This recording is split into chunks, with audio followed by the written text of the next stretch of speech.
Você está no silêncio diante do ataque. Aquele silêncio que não é paz, é espera.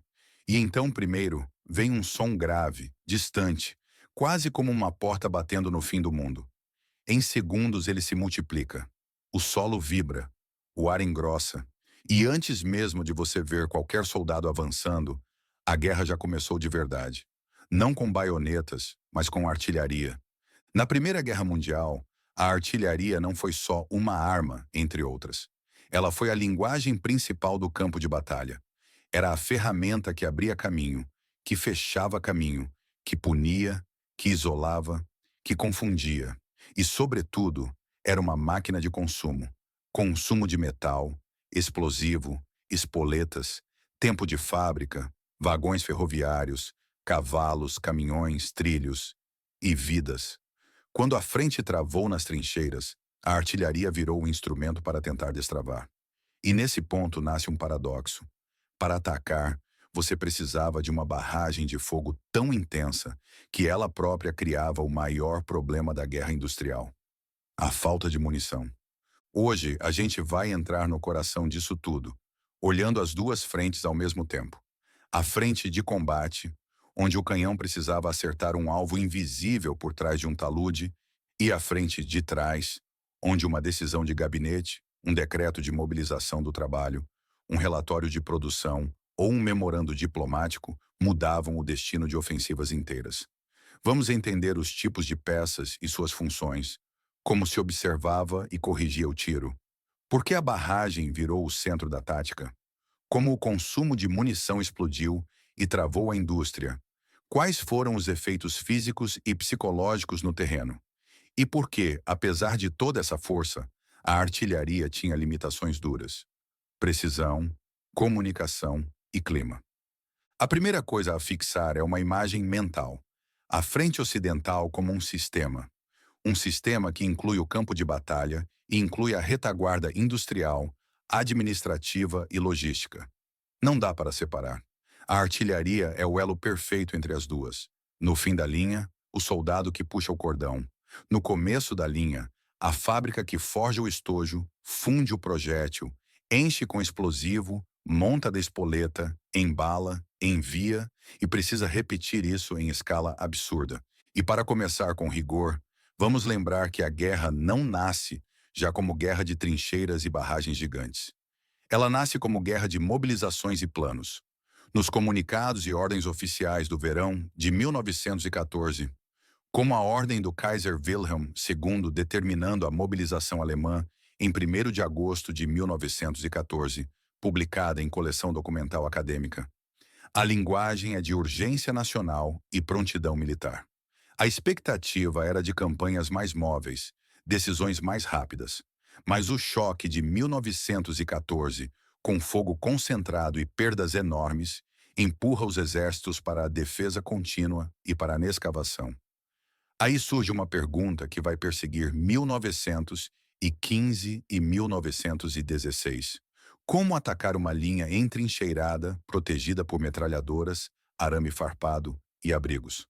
A resposta mais repetida com variações será com artilharia. E com artilharia, na prática, quer dizer com barragem. Só que a artilharia não é um bloco único. Existem tipos de peças, calibres, funções e limitações que determinam o que é possível. Pense na artilharia como dois grandes mundos que precisam conversar: artilharia de campanha e artilharia pesada. A artilharia de campanha é a que acompanha mais de perto as tropas, teoricamente mais móvel. Ela inclui as peças de calibres menores e médios, com cadência elevada, projetadas para disparar rápido, mudar de posição relativamente rápido e cobrir a infantaria com fogo imediato. O exemplo mais famoso do período é o canhão de 75 milímetros francês, símbolo da guerra de manobra e do ideal do tiro rápido. É o tipo de peça que, em 1914, parecia resolver o problema do campo de batalha. Você tem velocidade de tiro, tem alcance suficiente para apoiar o avanço e, com munição adequada, pode bater alvos expostos. Mas a guerra de trincheiras muda o tipo de alvo. Em vez de colunas marchando, você tem posições enterradas, abrigos, casamatas, ninhos de metralhadora mascarados. Você precisa de explosão pesada, crateras, destruição de arame farpado, demolição de parapetos, neutralização de baterias inimigas lá atrás. É aí que a artilharia pesada vira protagonista.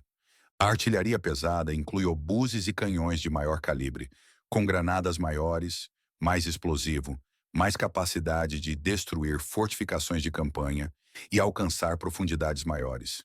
Ela é menos móvel, mais exigente em logística, peso, tração, plataformas, mas ela dá o soco que a campanha não dá. Se a peça de campanha é o instrumento de volume e rapidez, a pesada é o instrumento de peso e efeito. E aqui um ponto técnico importante para o público leigo. Canhão e obus não são a mesma coisa. Em termos gerais, o canhão tende a disparar com trajetória mais tensa, mais reta, velocidade inicial maior, útil para alcance e certos tipos de alvos. O obus tende a trabalhar com ângulos mais altos, trajetória mais curva, útil para bater alvos atrás de obstáculos, como trincheiras e abrigos no reverso de uma elevação. Numa frente cheia de terreno escondido, obuses ganham valor. Então, quando falamos tipos de peças e funções, estamos falando de um conjunto: campanha para cobertura e volume, pesada para demolição e profundidade, e com o tempo, especializações: fogo de contrabateria, fogo de destruição, fogo de neutralização, fogo de interdição, fogo de barragem, fogo de assédio. Só que tudo isso depende de uma capacidade sem a qual a artilharia vira quase superstição: observar e corrigir o tiro. No imaginário popular, a artilharia é apontar e atirar. Na frente ocidental, apontar era um problema matemático e comunicacional. A bateria raramente enxergava o alvo. O alvo estava atrás de dobras do terreno, por trás de fumaça, sob neblina, ou simplesmente fora da linha de visão. E, mesmo quando você tinha mapas, o mapa podia estar errado. E isso não é figura de linguagem. Um erro pequeno de coordenada, um cálculo errado de vento, temperatura, desgaste do cano, ou a qualidade irregular da pólvora e do projétil, e o impacto cai dezenas ou centenas de metros fora. Numa guerra de trincheiras, isso pode significar acertar sua própria infantaria. É por isso que a artilharia moderna do período depende de observadores avançados e de métodos de correção.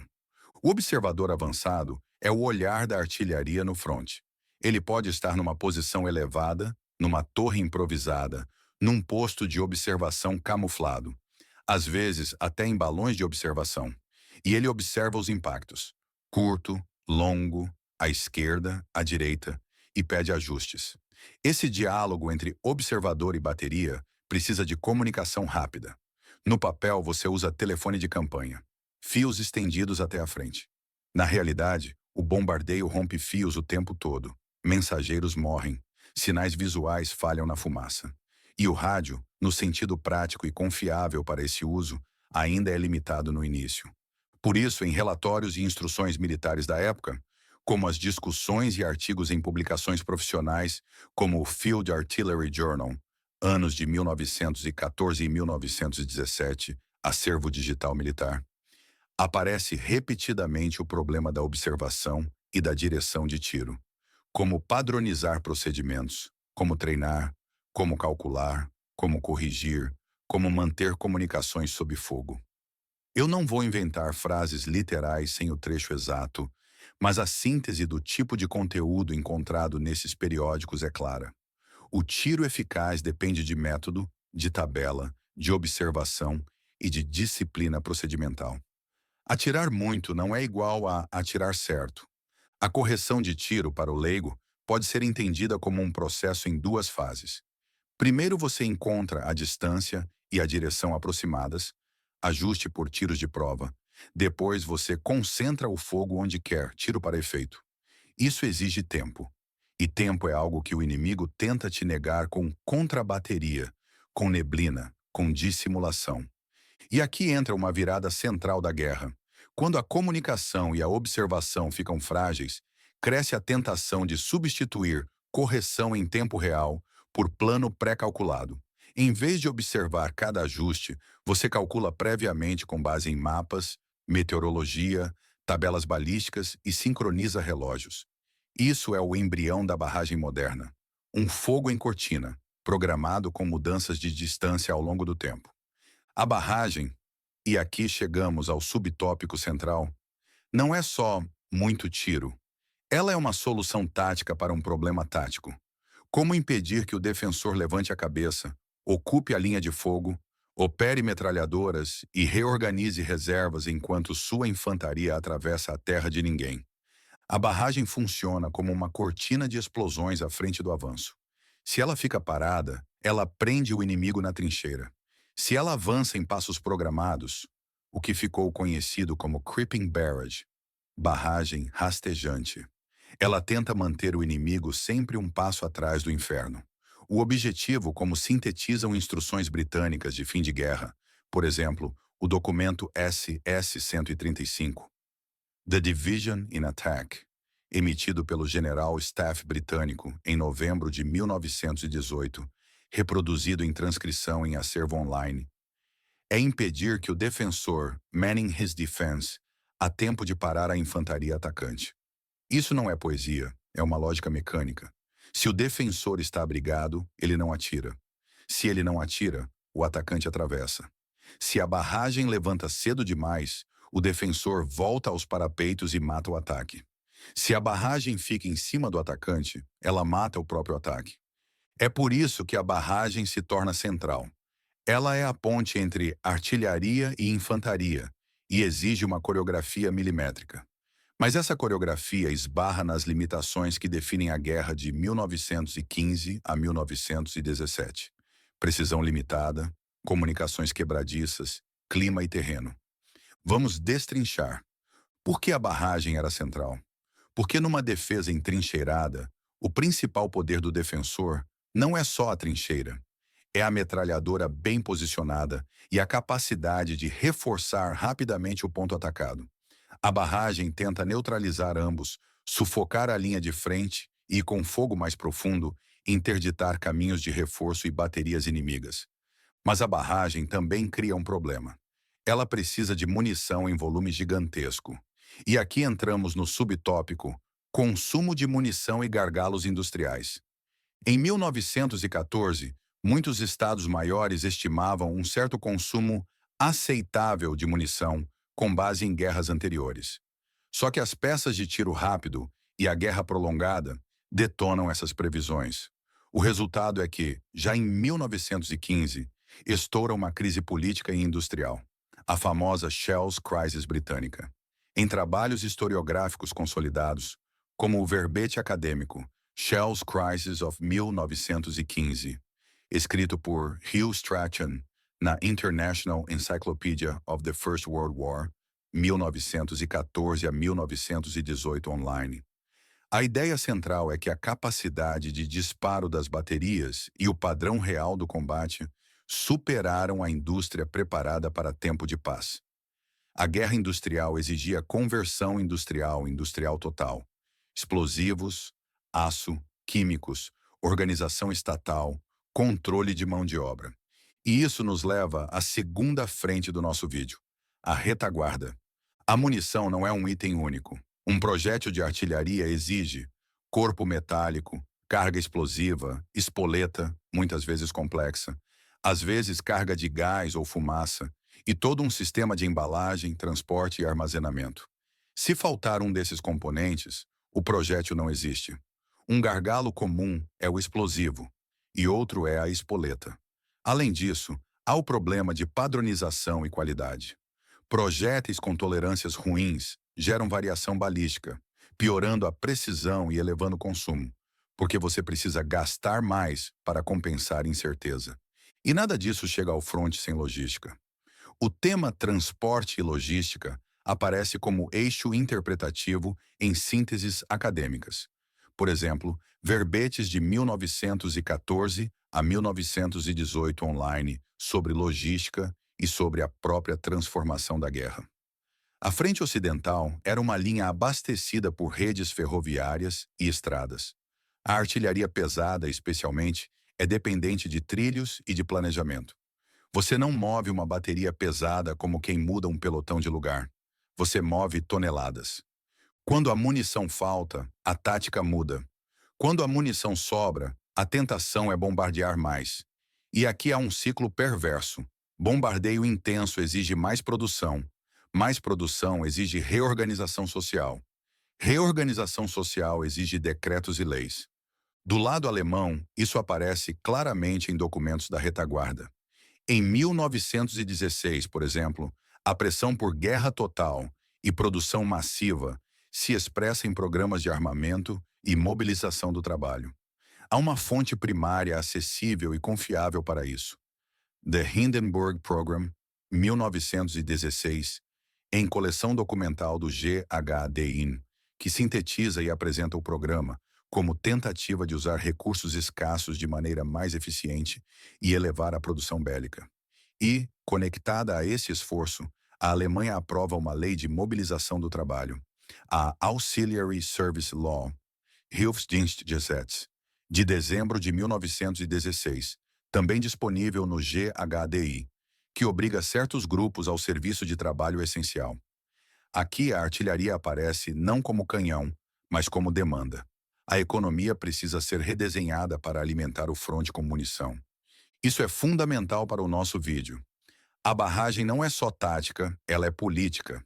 A barragem força o Estado a controlar indústria e trabalho. E esse controle, por sua vez, altera a capacidade de manter a barragem. Do lado britânico, a crise de munições de 1915 e o debate público sobre produção aparecem em registros e estatísticas oficiais pós-guerra. Um documento muito útil aqui, e fonte primária de alto valor para números e escala, é o relatório estatístico do War Office, Statistics of the Military Effort of the British Empire During the Great War, 1914 a 1920. War Office, 1922, disponível em scan PDF em acervo digital, www e Resource Center/VLIB, e também rastreável via catálogos como Wellcome/HatTrust. Esse tipo de documento não é narrativa, é tabela, é número. Mas num roteiro cinematográfico, ele vira prova. Quando você descreve consumo colossal, você pode ancorar com as estatísticas oficiais do War Office, compiladas em 1922, mostram a escala industrial que precisou ser montada. Agora de volta à frente de combate, o que a artilharia fazia com o terreno e com os homens? Os efeitos físicos são mais fáceis de imaginar. Crateras, lama, árvores arrancadas, parapetos desfeitos, arame farpado cortado, ou muitas vezes não cortado, e esse não é crucial. A explosão cria crateras que viram obstáculos para o atacante. Se você pulveriza o terreno demais, você transforma o campo num mar de lama que engole homens e cavalos e dificulta o transporte das próprias peças e munições. A artilharia, usada para abrir caminho, também pode fechar o caminho. O efeito psicológico é mais difícil e mais profundo. A artilharia não mata só pelo estilhaço. Ela desorganiza, ela quebra coesão, ela impede sono. Ela cria o que muitos relatos da época descrevem como sensação de impotência. Você não vê o inimigo, mas o inimigo te alcança com metal vindo do céu. A historiografia sobre experiência de combate e choque, no sentido de trauma e desorganização sob bombardeio, é vasta. E embora nosso foco seja técnico, é impossível explicar por que a barragem era central sem entender que o objetivo era também neutralizar. Isto é, tornar o defensor incapaz de operar, mesmo se ele sobreviver. Mas a artilharia tinha limitações. E é aqui que a narrativa fica mais interessante, porque é onde o Deus da guerra mostra falhas bem humanas. Primeiro, precisão. Mesmo com tabelas, mesmo com bom treinamento, a precisão do período é limitada por fatores como qualidade variável da munição, desgaste do tubo, o cano cansa, muda a balística, meteorologia, vento, temperatura, pressão, mapas imprecisos, erros de coordenação, relógios fora de sincronia ordens mal interpretadas, dificuldade de observar impactos, especialmente sob fumaça e neblina. Segundo, comunicação. A correção de tiro e a coordenação com infantaria exigem comunicação, mas as linhas telefônicas são frágeis. E durante uma barragem intensa, o próprio fogo destrói as linhas. Isso gera um dilema. Quanto mais você precisa ajustar, menos você consegue ajustar. Terceiro, clima e terreno. Neblina pode proteger um ataque, mas também cega observadores. Chuva transforma crateras em piscinas e estradas em lama, atrasando munição e impossibilitando o avanço de peças. Vento pode desviar gás e fumaça, alterando planos. Em alguns dias, a artilharia dispara para o mapa, sem confirmação visual. E isso amplifica erros. Essas limitações explicam por que a barragem é ao mesmo tempo poderosa e perigosa. É um instrumento de massa, não de precisão cirúrgica. E isso se conecta a um dos maiores dilemas da guerra: como transformar volume em efeito útil. Em 1915 e 1916, as ofensivas tentam quebrar a linha com bombardeios preparatórios longos. O raciocínio parece lógico. Quanto mais tempo você bombardeia, mais você destrói. Só que o defensor aprende. Ele constrói abrigos mais profundos, reforça posições, cria redes de trincheiras, instala metralhadoras em pontos protegidos. E o bombardeio longo tem um efeito colateral. Ele anuncia o ataque. O inimigo sabe que vem ofensiva, traz reservas, posiciona contra a bateria. Por isso, ao longo do conflito, há evolução tática, tentativas de bombardeios mais curtos e intensos, maior integração com infantaria, mais contrabateria e barragens rastejantes sincronizadas. Isso é uma transformação que a historiografia reconhece como parte da aprendizagem dos exércitos na frente ocidental. E é aqui que a gente precisa trazer, rapidamente, a controvérsia historiográfica, sem transformar em debate acadêmico abstrato. Há, grosso modo, três leituras sobre a artilharia e a barragem na frente ocidental. Uma leitura mais antiga e popular que vê a artilharia como símbolo do futilidade. Muito fogo, pouco ganho, desperdício industrial e humano. Uma leitura mais técnica operacional que enfatiza a aprendizagem e adaptação. A artilharia evolui, a coordenação melhora, e a partir de 1917 a 1918 a integração artilharia-infantaria fica mais eficaz. Uma leitura que tenta equilibrar as duas. Reconhece progresso real, mas lembra que o ambiente, defesa forte, logística, clima, inteligência limitada, impunha limites. Então não é incompetência pura, nem solução perfeita que só precisava de tempo. O que é mais aceito hoje, em síntese, é que houve aprendizado e sofisticação, mas dentro de um campo de batalha que punia erros e valorizava a defesa. A artilharia não era um martelo mágico, era uma ferramenta central num sistema de atrito industrial. E isso nos traz de volta ao consumo de munição. Por que ele explode? Porque a barragem exige densidade. Imagine uma linha de frente de quilômetros. Para cobrir um avanço, você precisa de fogo distribuído e contínuo. Se você tem uma bateria, ela cobre um setor. Se você tem várias, você coordena. Mas a densidade por minuto e por metro vira o parâmetro. Quando um manual ou instrução fala de barragem como cortina, essa cortina é feita de centenas de explosões por minuto. E cada explosão é um projétil que precisou existir. É aqui que a segunda frente, a de produção, entra como personagem. O Estado precisa decidir prioridades. Mais canhões ou mais projéteis? Mais obuses ou mais espoletas? Mais trens para munição ou para comida? Mais carvão para aço ou para locomotivas? Do lado diplomático e administrativo, documentos como a coleção Frus 1917 mostram que, quando os Estados Unidos entram na guerra, o esforço não é só enviar soldados, é organizar recursos, produção e coordenação com aliados. Memorandos de missões britânicas em Washington em 1917, registrados no Frus, tratam de assuntos de grande importância, discutidos entre governos. E ainda que nem todo documento seja sobre projétil X, a guerra industrial aparece como pauta central. O fronte e o gabinete conversam pela necessidade material. Agora vamos filmar um momento típico na frente ocidental para o público entender como tudo isso se encontra. Você tem uma bateria de campanha atrás de uma linha de árvores destruídas. As peças estão camufladas. As guarnições vivem no barro. O oficial de tiro tem mapas, tabelas e talvez um boletim meteorológico. Lá na frente, um observador em um posto elevado tenta enxergar através de fumaça. O ataque está marcado para 5 horas e 30 minutos. A barragem vai começar às 5 horas e 28 minutos. Bater a primeira linha inimiga por alguns minutos. Depois avançar em saltos cronometrados.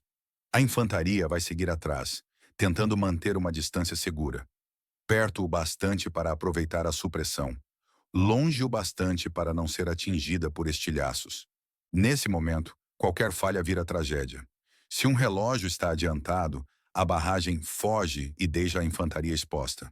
Se o vento mudou e o tiro está longo, a barragem pode cair em zona neutra ou até atrás.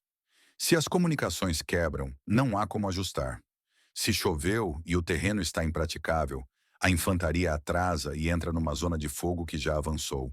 E o inimigo não está passivo, ele faz contrabateria. Ele tenta localizar suas peças por som, por observação de clarões, por relatórios. Com o tempo, métodos como sound ranging e flash spotting são usados para localizar baterias inimigas com maior precisão. E isso muda a dinâmica. A artilharia passa a lutar contra a artilharia num duelo invisível. Cada lado tenta calar o outro antes do ataque. Tudo isso reforça a ideia. A artilharia é técnica, é matemática, é logística. E é humanidade sob extremo. Operadores exaustos, decisões sob pressão, falhas inevitáveis. Agora precisamos falar do que acontece quando a munição não dá conta. Os gargalos industriais. Um gargalo não é falta de vontade, é falta de capacidade de transformar recursos em produto final na velocidade exigida.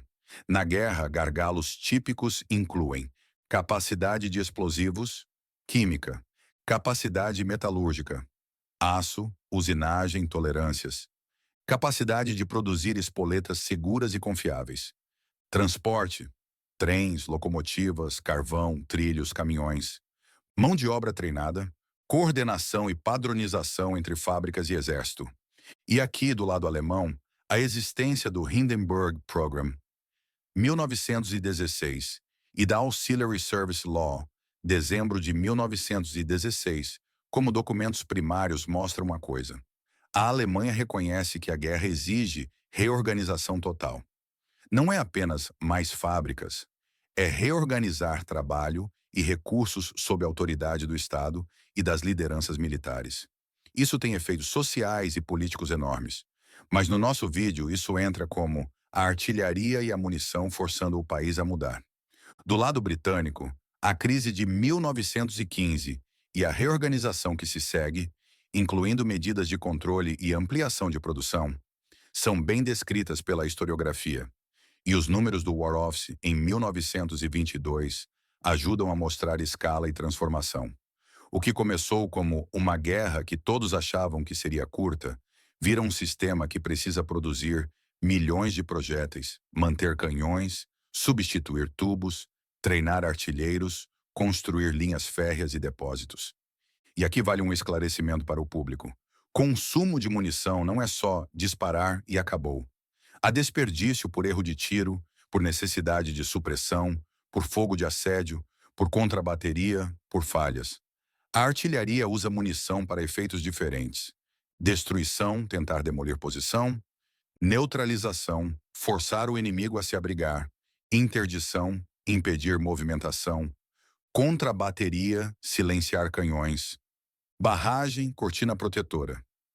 Cada finalidade tem exigências diferentes e, portanto, consumo diferente.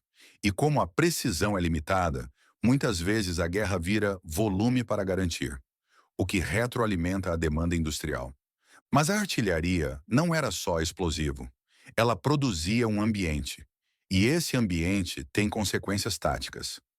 As crateras, por exemplo, criam cobertura improvisada para o atacante, mas também quebram formação e atrasam avanço. O terreno lunar impede que metralhadoras e armas de apoio avancem junto. A barragem pode até abrir uma brecha, mas a infantaria precisa explorar. E exploração exige mobilidade, coordenação e reservas. Se o terreno está destruído demais, a exploração falha. O choque e a desorganização são o produto invisível da artilharia. Um defensor bombardeado por horas pode estar vivo, mas incapaz de operar com eficiência. Comunicações internas quebradas, oficiais mortos, abrigos soterrados. A barragem, nesse sentido, é uma arma contra o sistema nervoso da unidade inimiga. Só que há limites. Abrigos profundos reduzem efeito. Defesas em profundidade absorvem impacto. E o inimigo aprende a voltar assim que o fogo levanta. É por isso que, quando a barragem se torna central, a coordenação de tempo vira obsessão. E isso nos permite uma mini virada narrativa. O relógio vira arma. Em 1918, em instruções como esse 135, General Staff, novembro de 1918, a lógica de Artillery in Attack aparece como parte de uma doutrina amadurecida. Barragens com objetivos claros, sincronização com infantaria, entendimento de que a barragem não é fim, é meio.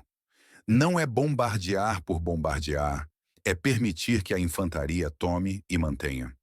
O documento, como fonte primária, é valioso porque mostra como o próprio Exército descreve a função da barragem e suas regras práticas no fim do conflito. Não como memória distante, mas como instrução. Nesse ponto, a gente pode amarrar as duas frentes de maneira cinematográfica. Enquanto a barragem avança no relógio, na retaguarda um outro relógio corre, o da produção. Se a ofensiva consome em dias o que a indústria leva semanas para repor, o próximo ataque já nasce limitado. Se a indústria consegue produzir e transportar, o Estado-Maior pode planejar com mais densidade. E é aí que documentos de estatística oficial e programas de guerra total entram como evidência. Eles são o som do front, traduzido em papel e número. Agora vamos fechar com as limitações e com a síntese. A artilharia na Primeira Guerra foi central porque era o meio mais poderoso de tentar romper defesas entrincheiradas. Permitia supressão e cobertura para a infantaria via barragens. Tinha alcance para atingir profundidade, reservas e baterias inimigas. Se integrava a um sistema de guerra industrial que podia escalar. Ela foi devastadora nos efeitos.